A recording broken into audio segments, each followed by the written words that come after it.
The content, views, and opinions expressed in the following program are those of the producer and do not necessarily reflect the views and opinions of the City of Bremerton, BCAT, their officials, or their employees. Hello, I'm Elise of Joyful Plant, and welcome to Gardening Through Art. Today we explore runes, ancient symbols of nature and life's wisdom, and we'll paint them on garden stones. Let's get started.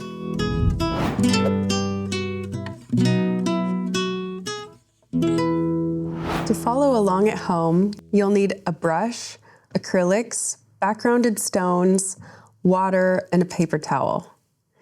To get started, let's create a peaceful, inspiring workspace. Collect your favorite paint colors, settle into a cozy mindset, and get ready to bring ancient wisdom to life. Today, we will explore Norwegian runes and how symbols can be used for increasing well-being. Runes are signs used in ancient writing systems in many cultures. The term rune comes from the Old Norse rune, meaning secret or mystery. Carved into wood, stone, metal, and bone, runes were used for communication as well as divination. Stones can be decorated with runes to remind a gardener of the intention they have for their garden. For centuries, flowers have been assigned meaning, so arrangements can tell a whole story. Each person can form their own symbolism with their plants. Painted stones in the garden can help remind us of the intention we have for our spaces, guiding our interactions with them. To follow along at home, you can go out to your garden bed or a riverbed and select some stones that have a nice, smooth surface. Usually while we are preparing our spring garden, there are plenty of stones that surface, and it's nice to take them out, decorate them, and return them to the garden with our intention on them. We can wash them with soap and water, give them a little scrub, and paint some acrylic background paint on them. And this could be done over the entire stone or roughly on the top. I've decided to use gold to paint these, and we'll finish them with a nice gloss at the end.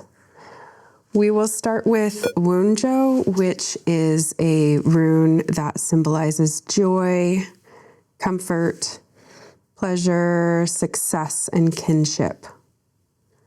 These are very simple brush strokes, mostly straight lines.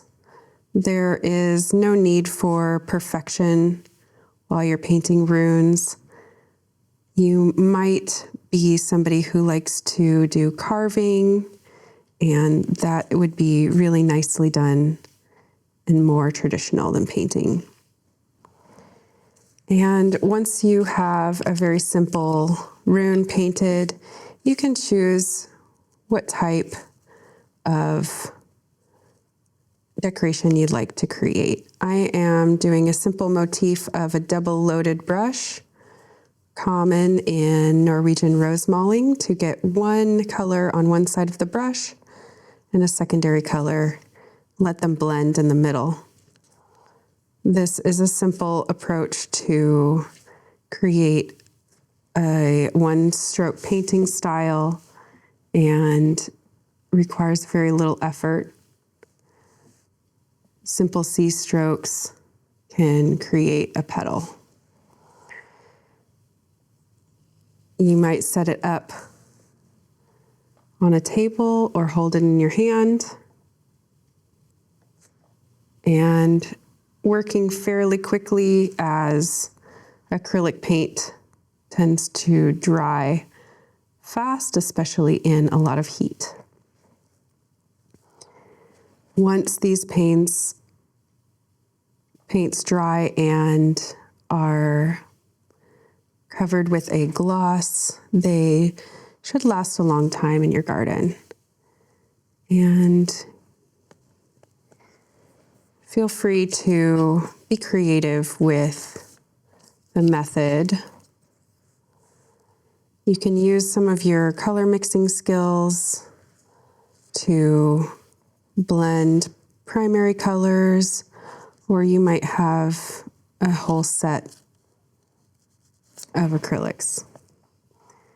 You can choose if you'd like to add little leaves or stems.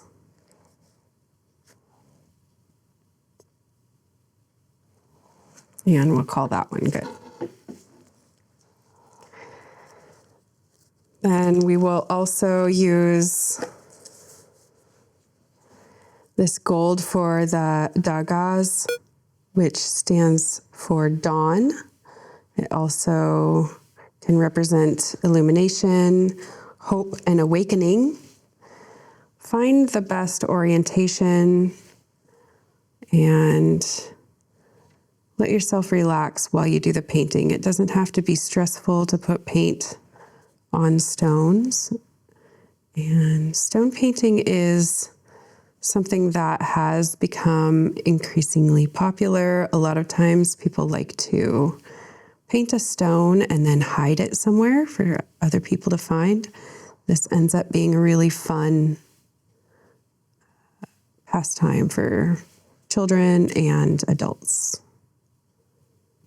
Very little skill is needed, and you don't need to go out and buy expensive art supplies or a canvas, since the medium is simple and the rocks are probably outside your front door. So each gardener develops their own symbolism.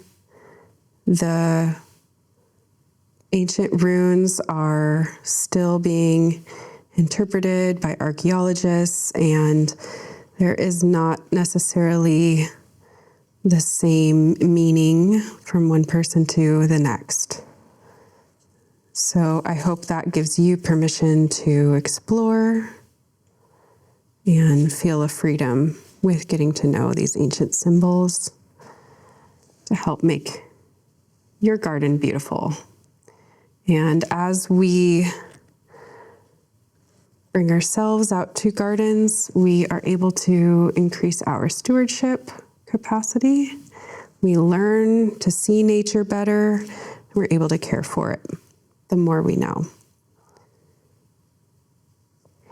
You can use the back of the brush to add just a little flower center if you like that. And you can continue to build them or use spontaneity with how you paint. So with a one-stroke flower, you can continue to add petals using C strokes. Okay. And we will also use the rune Jera that represents the harvest. And we're able to choose the symbols that help increase our own awareness in our lives, our well-being. Depends on our mindset. And we have the freedom to remind ourselves through art, through gardening, and interpretation, what is important to us. So if you paint rune stones and put them in your garden, you can remind yourself of your intention for a particular plant or a space. And it can be a very beautiful and simple way to bring garden art to nature, which hopefully brings us outside more. You can use traditional rose mulling styles or any type of art that makes you happy. This is supposed to be fun. It's a very low pressure art. And anything that emphasizes your well-being can be fun in the process of creating it. Stones can be decorated with floral motifs or geometric figures. Painted stones can be finished with a sealant and set out in the garden with a plant that reminds you of your intention. Alternatively, a larger rock could sit near a fireplace to dry garden gloves. Remember, you create your own symbolism. Ancient runes can remind us of our intention, but the sky is the limit for this garden art. Thank you for joining me for Runes and Blooms. I hope you enjoyed it, and please feel free to share photos of your work on social media with the hashtag gardeningthroughart. I'll see you next time.